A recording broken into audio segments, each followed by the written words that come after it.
네, 2014년 3회 전력공학 기출문제 해설을 시작해 보도록 하겠습니다. 전력공학은 항상 말씀드리는 거지만 기출문제 안에서 알 수 있는 이론이 굉장히 많거든요. 그래서 기출문제, 글로 나온 기출문제는 신경 써서 암기해 두시는 것을 권장드리겠습니다. 그리고 간단한 계산 문제는 본인이 직접 풀어보셔야 됩니다. 자, 그럼 2014년 제3회 전력공학 기출문제 해설 시작하도록 하겠습니다. 11번 발전기나 주변압기의 내부 고장에 대한 보용으로 가장 적합한 것은 주변압기 내부 고장 보호 나왔습니다. 답은 비율 자동 개전기입니다. 이 문제도 엄청 자주 나오는 문제거든요. 암기하셔야겠죠. 그 비율 자동 개전기가 뭐냐면 그 발전기나 주변압기 그 1, 2차 전류의 그 차이가 일정 비율 이상 넘어가면 뭐 차단기나 보호할 수 있는 장치로 신호를 보내주는 그런 개전기입니다. 그래서 특히 주변압기에 많이 사용이 돼요. 주변압기 내부 고장에 대한 보호용으로 사용하는 개전기는 비율 자동 개전기입니다. 요거 꼭 암기하시고 다음 문제 넘어가겠습니다. 22번 수조에 대한 설명 중 틀린 것은 답은 2번입니다. 수로식 발전소의 수로 처음 부분과 수압관 아래 부분에 설치되는 게 아니고요. 수압관 위에 설치가 되는 게 수조입니다.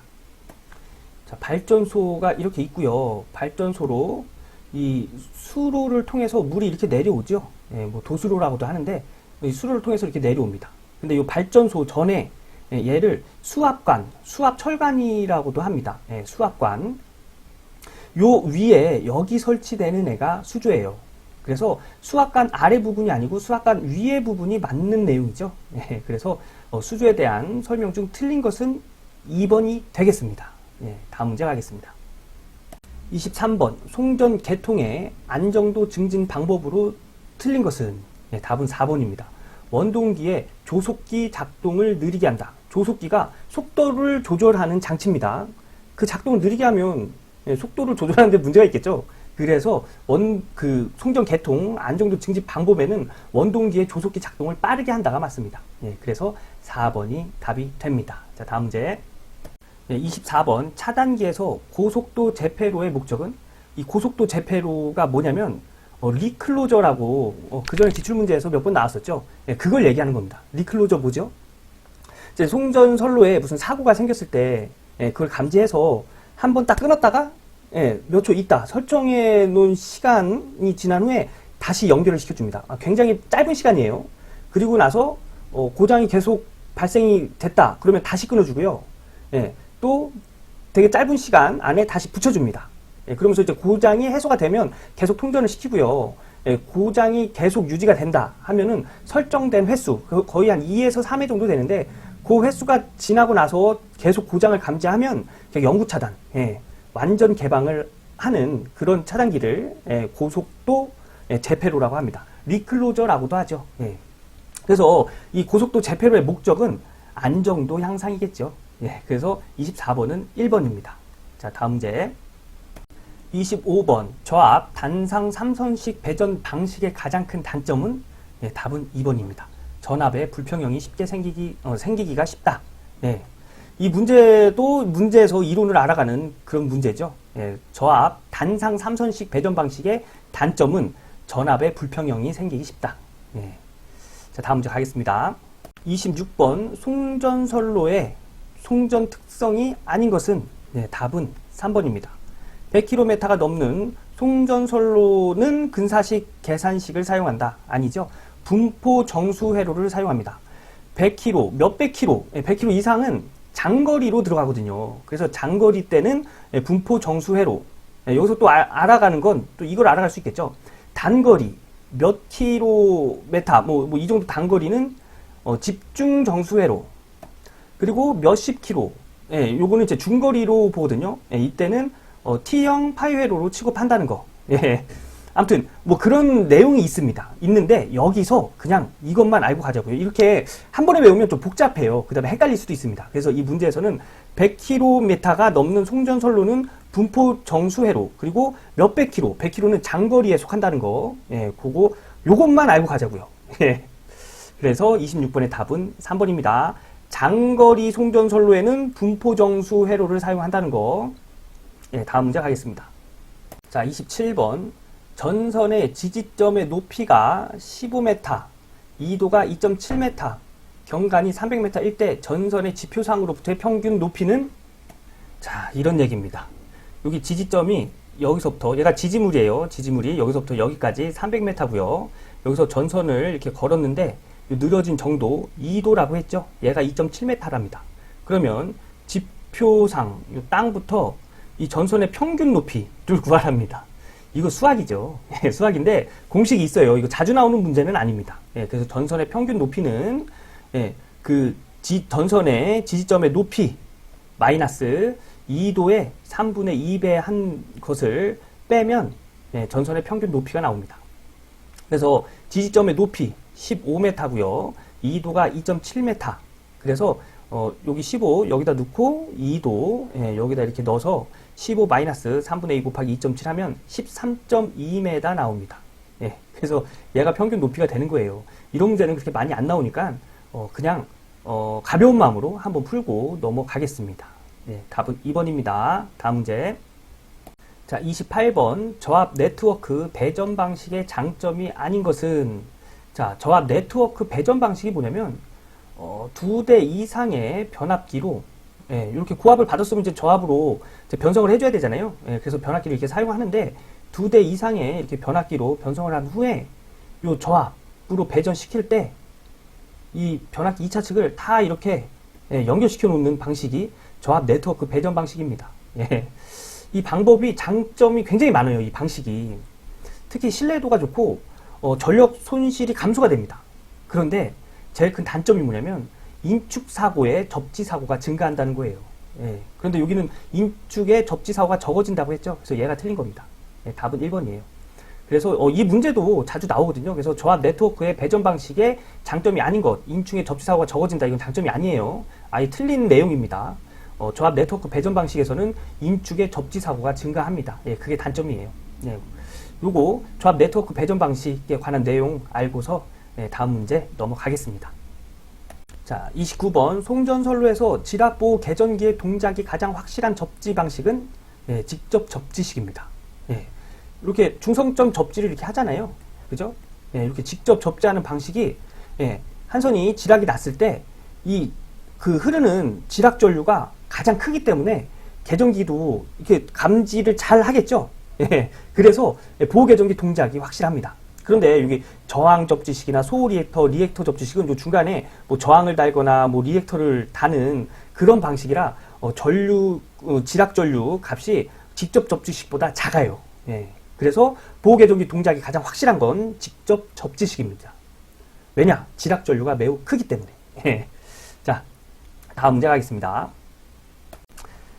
자, 30번. 삼상 배전선로의 말단에 지상력률 30% 160kW인 평형 삼상 부하가 있다. 부하점에 전력용 콘덴서를 접속하여 선로 손실을 최소가 되게 하려면 전력용 콘덴서에 필요한 용량은 몇 kV 암페어인가? 자, 이 문제 굉장히 자주 나오는 문제거든요. 그리고 또 실기에서도 나오는 문제라 제가 그림을 그려서 좀 설명을 드리겠습니다. 자, 우선 전력용 콘덴서 문제가 나오면 이런 삼각형을 그려 놓으세요. 그리고 요 밑에는 유효 전력이고 요 밑변은 피상 전력이고 요 높이는 무효 전력입니다. 그리고 요 각을 세타라고 하고요. 여기서 나오는 얘기가 이제 코사인 세타 많이 나오잖아요. 근데 코사인 세타가 1일 때가 제일 좋은 거죠. 코사인 세타가 1일 때 요 세타는 몇 도죠? 0도입니다. 그래서 이 각도가 작아지면 작아질수록 역률이 좋은 거예요. 그래서 콘덴서 용량은 뭘 얘기하냐면 이 각도를, 역률을 개선하는 역할을 하는 거 아니에요, 콘덴서는. 그래서 콘덴서의 용량은 이 각도를 줄여주는 역할을 합니다. 그럼 이 각도를 줄이려면 이 길이가 짧아지면 되겠죠. 그래서 무효 전력이 만약에 얘가 500kVAR이면 콘덴서 용량을 300kVA를 뭐 적용을 했다 하면 여기서 300만큼 이 길이가 줄어드는 거예요. 한 이 정도 줄어들겠네요. 그죠? 그래서 남은 무효 전력은 200이 되는 거고요. 요 각은 이만큼 이렇게 줄어드는 겁니다. 이 각보다 이 각이 줄어들었죠? 그래서 역률이 개선이 되는 거예요. 여기서 얘기하는 건 콘덴서 용량이라는 건 요 무효 전력의 이 길이를 줄여주는 역할을 한다는 거. 이게 중요한 겁니다. 자, 그럼 문제 보겠습니다. 자, 지상역률이 80%랍니다. 예, 코사인 세타가 80%, 0.8이래요. 그리고 유효전력이 160kW. 그 다음에 평형 삼상 부하가 있답니다. 여기에 전력용 콘덴서를 접속해서 선로 손실을 최소가 되게 하려면 전력용 콘덴서는 용량이 얼마나 필요하냐, 이제 이걸 물어보는 거잖아요. 전로의 손실이 최소가 되려면, 예, 코사인 세타가 1이 되면 되겠죠. 그래서 코사인 세타가 1이 되면 됩니다. 자, 코사인 세타가 1이면 이 각도는 몇 도죠? 0도죠. 그래서 이 각도를 0도로 만들어주는 콘덴서 용량을 구해라, 그 얘기입니다. 자, 콘덴서 용량 어디 사용된다고 그랬죠? 이 무효전력 부분, 이 높이를 줄여주는 용도로 사용된다고 그랬죠. 그런데 최소가 된다고 했습니다. 역률이 최소가 되려면 이 길이는 없어야겠죠. 그래서 필요한 콘덴서 용량은 여기서부터 여기까지, 즉 이 높이의 길이만큼 콘덴서 용량을 넣어주면 이 각도가 0도가 된다는 얘기예요. 얘가 이쪽에 딱 붙어서 각도가 없어지겠죠. 그래서 이 문제는 이 삼각형의 이 높이를 구해라, 예, 그런 문제도 될 수가 있습니다. 자, 이 삼각형의 높이 한번 구해볼까요? 자, 이 삼각형의 높이를 콘덴서 용량, 예, QC라고 두겠습니다. 예, 어차피 얘가 0이 되면 이 전체 길이만큼의 콘덴서 용량이 필요하다고 했잖아요. 그죠? 그래서 우선 이 높이에 관한, 예, 삼각함수에는, 예, 탄젠트가 있죠. 그래서 탄젠트 세타는 160kW 분의 QC가 되겠네요. 그죠? QC는 160, 얘가 이렇게 넘어가면 곱하기 탄젠트 세타가 되고요. 그러면 여기서 콘덴서 용량을 구하려면 요 세타만 알면 되겠네요. 그죠? 요 세타 구하는 방법이 있습니다.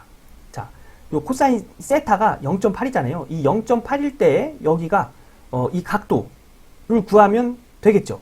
코사인 세타가 0.8일 때 이 각도가 이 길이잖아요. 그죠? 그러면 어떻게 구하냐면 아크 코사인 0.8을 하면 코사인 세타가 0.8일 때 이 세타 값이 나옵니다. 그래서 얘 계산기에다 넣고 계산을 하면 36.87도가 나와요. 그래서 이 각도를 여기다만 넣어주면 됩니다. 그래서 160 곱하기 탄젠트 36.87도 하면 120이 나옵니다. 예, 그래서 답은 2번이 되는 거예요. 여기 해설 제가 좀 이렇게 좀 어렵게 해놨는데 이게 쉽게 풀 수 있는 방법이거든요. 근데 여기서 이 콘덴서 용량 구하는 거, 이게 공식입니다. 예, 이 공식은 암기해 두시고요. 우선 공식으로 풀기보다는 이런 내용을 먼저 숙지한 다음에, 예, 먼저 이렇게 공식을 대입해서 풀어보시면, 예, 좀 더 이해가 좀 빠르실 겁니다. 예. 여기 해설에 얘가 120이 아니고 160 kW로 수정하겠습니다. 예. 그래서 요 내용이 지금 이 내용이거든요. 예.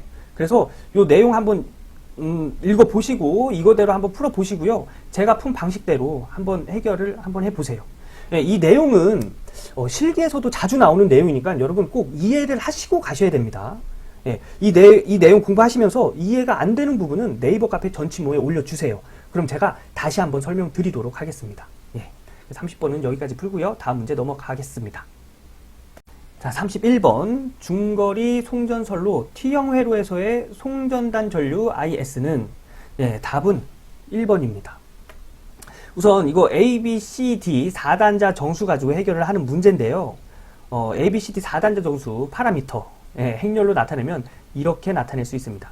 얘가, 예, 송전단 전압, 송전단 전류, 수전단 전압, 수전단 전류입니다. 그래서 얘네들을 정리를 하면, 자, 이 S는, 예, 송전단 전압은 얘 곱하기 얘, A의 수전단 전압 더하기 얘 곱하기 얘, B의 수전단 전류, 예, 이렇게 해서 이제 송전단 전압을 구하고요.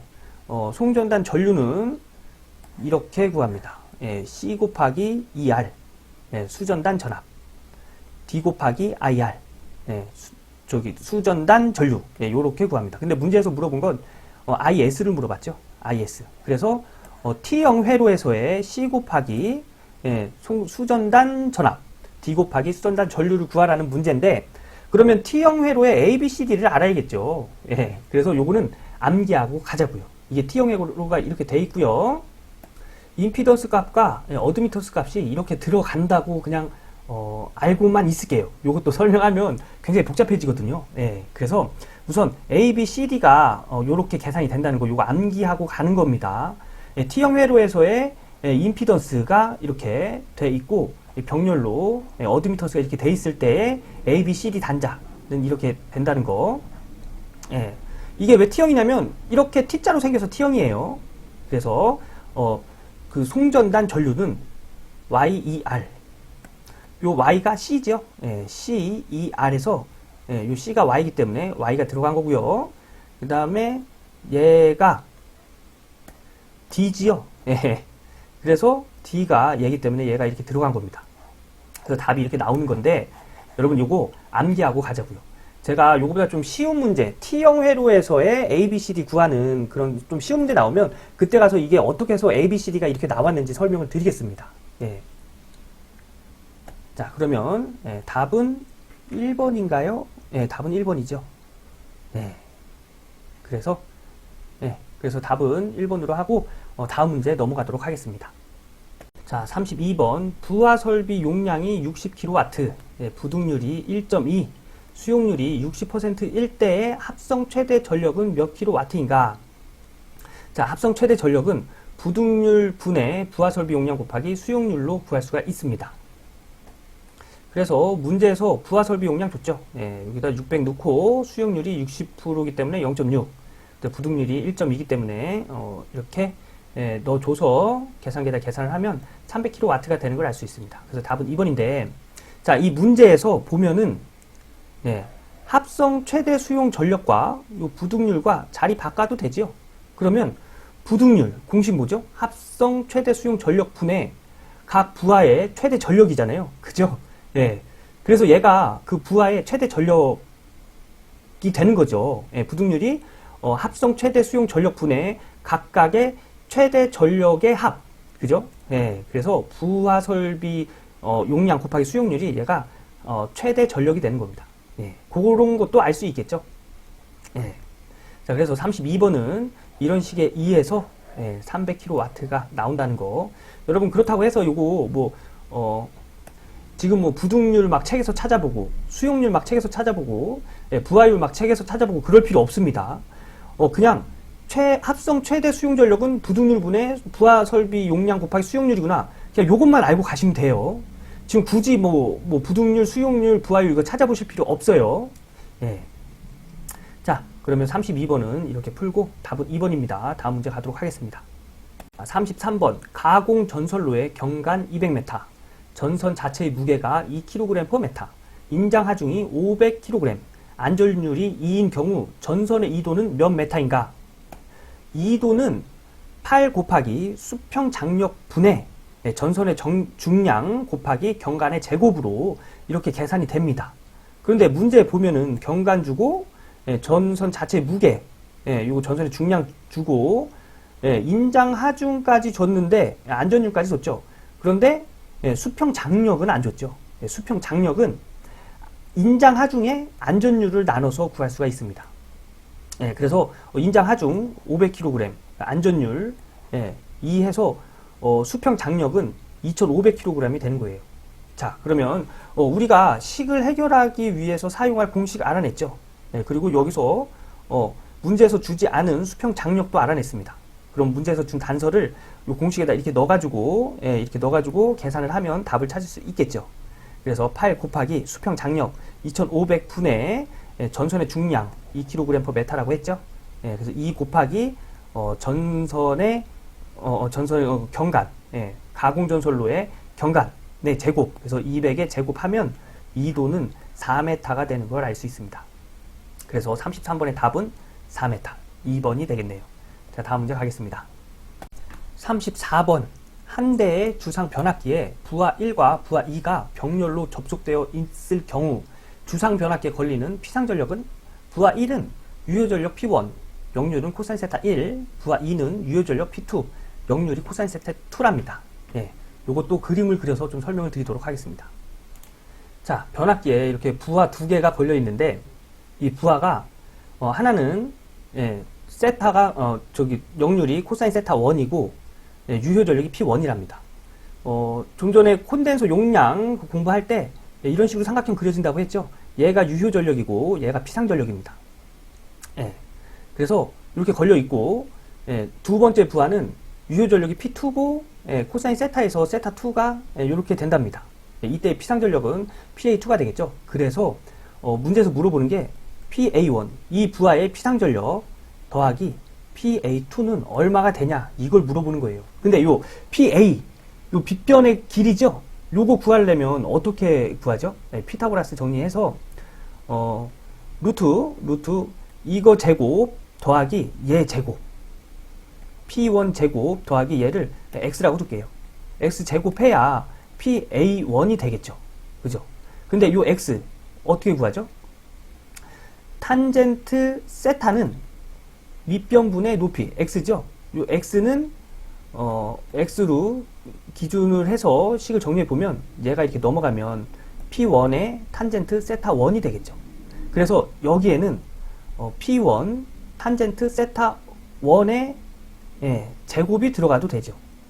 그래서 결국은 루트 P1의 제곱 플러스 P1 탄젠트 세타 1의 제곱을 구하고 또 더하기 이 두 개 부하를 더해야 된다고 했으니까 루트 P1의 P2가 되겠네요. 그죠? P2의 제곱 플러스 P2의 탄젠트 세타 2의 제곱을 요거 이렇게 가로 가로를 구해라. 이 얘기입니다. 좀 어렵나요? 자, 그래서 얘 식을 정리해 보면 여기 답은 3번입니다. 이렇게 돼요. 그래서 이런 식으로 해서 답이 3번이 나온다는 거 이거 좀 말씀드리고요. 이거는 좀 삼각함수에 관련된 그런 좀 지식이 좀 있어야 되는데 일부러 삼각함수 찾아가면서 공부할 필요 없으십니다. 그냥 여기서 이 문제에서 이렇게 공부해 가시면 되는 거예요. 탄젠트 세타는 밑변분의 높이라는 거.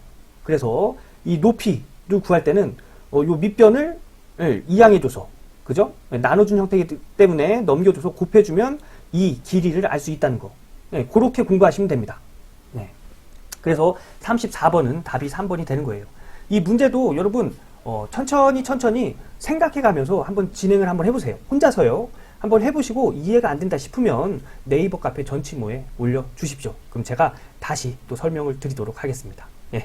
34번은 답은 3번입니다. 자, 다음 문제. 35번 삼선식 송전선로에서 각 선의 대지정적 용량이 0.5096 마이크로파라드이고 선간 정적 용량이 0.129 마이크로파라드일 때 한 선 작용 정전 용량은 약 몇 마이크로파라드인가? 이 문제 2014년 2회 전력공학 마지막 문제에서 나왔던 문제입니다. 그 문제에서는 이 공식을 물어봤었죠. 근데 이 문제는 이 공식을 이용해서 문제에서 주는 단서를 적용시킨 다음에 답을 찾아내라. 그런 문제입니다. 자, 대지정적 용량 0.5096 마이크로 파라드 줬죠. 그래서 얘 여기다 넣고요. 그 다음에 선간 정적 용량 0.129 마이크로 파라드 줬죠. 그래서 여기다 이렇게 대입을 하면 한 선의 작용 전적 용량을 구할 수 있습니다. 그래서 0.5096 플러스 이 선간 정적 용량의 3배 3 곱하기 0.129 하면 0.9 마이크로 파라드가 되는 걸 알 수 있어요. 답은 2번이겠네요. 이 문제도 여러분 계산기에다가 한번 꼭 이렇게 넣어봐가지고 계산 한번 해보시길 권장드리겠습니다. 그리고 이 공식 두 번째 나온 거죠. 그럼 다음에 또 나올 수 있다는 얘기예요. 자, 한 선의 작용 정적 용량 요거 암기하고 다음 문제 넘어가겠습니다. 36번 유도 장애를 경감시키기 위한 전력선 측의 대책으로 틀린 것은 4번입니다. 중성점 전압을 상승시킨다. 유도 장애의 원인 중에 하나가 중성점 전압이 높아서인 경우가 있거든요. 그 원인 중에 하나입니다. 그런데 중성점 전압을 상승시킨답니다. 틀린 거겠죠. 그래서 유도 장애를 경감시키려면 전력선 측의 연가 연가 이렇게 선을 일정 구간마다 이렇게 위치를 바꿔가면서 이렇게 가설하는 게 연가라고 했죠. 네, 연가를 충분히 시행해서 중성점 전압을 적게 하는 방법이 있고요. 또 고저항 접지 방식을 채용하는 방법, 송전선과 통선 사이에 차폐선을 설치하는 방법, 그 다음에 고속도 차단 방식을 채택하는 방법이 있습니다. 네, 중성성 전압을 상승시킨다는 틀린 거예요. 그래서 답이 4번이 되는 겁니다. 요거 나머지 한번 읽어보시고 다음 문제 넘어가겠습니다. 37번 화력발전소에서 매일 최대 출력 10만 kW, 부하율이 90%로 60일간 연속 운전할 때 필요한 석탄량은 몇 톤인가? 자, 필요한 석탄량을 구하는 공식은 이렇습니다. 효율 곱하기 발열량 분의 860 곱하기 발생 전력량인데, 여기는 이제 전력을 만들어내는 그런 물질이 석탄이기 때문에 필요한 석탄량을 구하는 거잖아요. 그런데 석탄약이 아니라 뭐 다른 물질을 사용한다고 할 때 그 물질에 관한 공식도 이렇게 구할 수 있습니다. 우선 여기서는 석탄량을 구하라고 했으니까 석탄량으로 이렇게 정리를 하고 계산을 해 보도록 하겠습니다. 자, 문제를 보면 여기 발생 전력량을 구해야 되는데 발생 전력량이라고 주지 않고 최대 출력과 부하율 그리고 60일간 기간을 줬죠. 그래서 이때 60일간의 발생량을 구하려면 최대 출력에 부하율을 곱하고 그래야 이제 발생량을 알 수 있겠죠. 발생 전력량 그 다음에 거기다가 시간을 곱해주면 60일간의 발생 전력량을 알 수가 있는 거예요. 그래서 문제에서 준 10만 kW 곱하기 60일 60 곱하기 하루 24시간 하면은 60일 동안의 시간이 나오겠죠. 그 다음에 거기다가 부하율 90% 0.9를 곱하면 전력량을 구할 수 있습니다. 그리고 효율은 여기서 문제에서 준 모든 효율을 곱해주면 됩니다. 자, 사이클 효율 40%, 0.4지요. 계산할 때는 보일러 효율도 85%, 계산할 때는 0.85, 발전기 효율이 98%, 계산할 때는 0.98로 계산하면 효율을 알 수 있고요. 발열량은 여기 석탄의 발열량 5,500kcal/kg이라고 했죠. 발열량은 이렇게 직접 줬네요. 그래서 얘네들을 요 공식에다가 요렇게 하나씩 이렇게 대입을 해서 계산기를 눌러 보면 6820 곱하기 10의 3승 kg이 나옵니다. 그런데 문제에서 물어본 건 톤이죠. 그래서 요 10의 3승이 없어지고 이 단위가 톤으로 바뀌면 6820톤이 되겠네요. 그러면 답은 1번입니다. 이 문제도 제가 항상 말씀드리는 간단한 계산 문제에 들어갑니다. 근데 여기서 알 수 있는 내용이 엄청 많죠. 발생 전력량, 출력에다 부하율을 곱한 다음에 시간을 곱해준다는 거. 그 다음에 문제에서 효율을 여러 가지 효율을 주면 다 곱해준다는 거. 그 다음에 필요한 그 석탄량, 화력발전소에서 전기를 만들어내는 물질의 무게. 그 구하는 공식은 이렇게 된다는 거. 요거 알고 공부하고 다음 문제 넘어가겠습니다. 자, 38번 송전선의 내격에 대한 차폐 등으로 가선하는 가공지선에 대한 설명 중 옳은 것은? 가공지선 뭐지요? 이렇게 철탑이 이렇게 있으면 여기 전선이 이렇게 연결돼서 이렇게 걸리잖아요. 그죠? 그러면 요 맨 위에 여기서 한 선 쭉 가는 거 혹시 보실 거예요.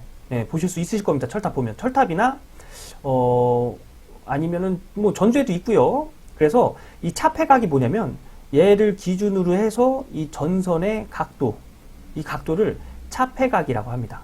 이 차폐각은 작을수록 뇌서지 보호율이 높습니다. 아무래도 당연하겠죠. 이 차폐각이 줄어들면 줄어들수록 번개가 쳤을 때 이 가공 지선에 맞아가지고 이 이상전압을 땅으로 흘려내려보내기 쉽겠죠.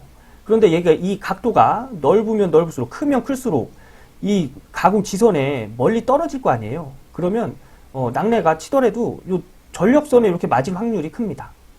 그래서 이 차폐각은 한 35에서 40도 정도 이렇게 적당하게 이렇게 하는데 이 차폐각을 작을수록 보호율이 높아집니다.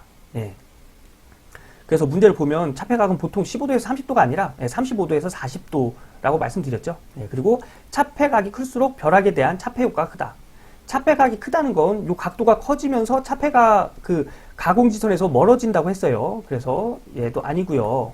가공지선을 2선으로 하면 차폐각이 적어진다. 그렇죠. 가공선을 한 선으로 하는 게 아니라 이 두 선으로 이렇게 하면 예, 이렇게 얘랑 차폐각이 적어지겠죠. 예, 그래서 3번이 답입니다. 예. 4번 가공지선으로 연동선을 주로 사용한다. 예, 연동선이 아니고 금속선을 사용합니다. 예. 그래서 예, 4번도 틀린 내용이죠. 그래서 38번의 답은 3번이 되는 겁니다. 예. 요 문제도 예, 가공지선이 뭐고 어디에 위치하고 어떻게 가설되는지 예, 그런 내용을 좀 알면 확실하게 문제를 해결할 수 있겠죠. 예, 그래서 38번은 답은 3번이고요. 다음 문제 넘어가도록 하겠습니다. 39번 단로기에 대한 설명으로 틀린 것은 예, 답은 1번입니다. 소호장치가 있어 아크를 소멸시킨다. 이 얘기는 부하전류를 차단할 수 있다. 이런 얘기가 같은 거예요. 예, 부하전류를 차단할 때 아크가 발생하거든요. 그런데 단로기에는 그런 아크를 소멸할 수 있는, 그런 아크를 처리할 수 있는 기능이 없습니다. 그래서 무부하일 때만 예, 단로기를 사용할 수가 있어요. 예, 그래서 답은 1번입니다. 단로기는 소호장치가 있어 아크를 소멸시킨다는 틀렸습니다. 자, 다음 문제. 40번. 송전선로에 복도체를 사용하는 주된 목적은 복도체 나오면 복도체가 뭐라고 그랬죠? 전력을 한 선으로만 송전하지 않고 예, 이게 두 개 이상 다도체로 전력을 송전하는 그런 방식을 복도체라고 했죠. 여러분 복도체 나오면 답이 98% 이상 코로나라고 제가 저번에 한번 말씀드렸을 거예요. 그죠? 그래서 답은 1번이 됩니다. 코로나 발생을 감소시키기 위해서 복도체를 사용합니다. 네, 이렇게 해서 2014년도 3회 전력공학 기출문제 해설을 마쳤습니다. 여러분 어때요? 좀 할만하시죠? 예, 전력공학은 글로 나오는 문제, 이렇게 저랑 공부하셨을 때 보셨다시피 이렇게 글로 나오는 문제가 굉장히 많습니다. 이런 문제 거의 다 암기를 해 주시고요. 암기하면서 전기 이론도 알 수가 있으니까 이론 공부하는 거랑 마찬가지 효과가 나타나는 거예요. 네, 그죠? 그리고 제가 풀어드리는 간단한 계산 문제 이런 것도 혼자서 한번 연습해 보시면 분명히 한 2017년, 2018년도 기출문제까지 가면 어느 정도의 전기 지식이 쌓여 있으실 겁니다. 예. 그리고 공부하시면서 모르시는 거 있으면 혼자서 끙끙대시지 마시고요. 네이버 카페 전치모에 올려주세요. 그럼 제가 이해할 수 있도록 답변 드리겠습니다. 예. 그러면 예, 오늘 강의 여기서 마치고요. 저는 다음 기출문제 풀이 해설 강의에서 인사드리도록 하겠습니다. 네, 고생하셨습니다.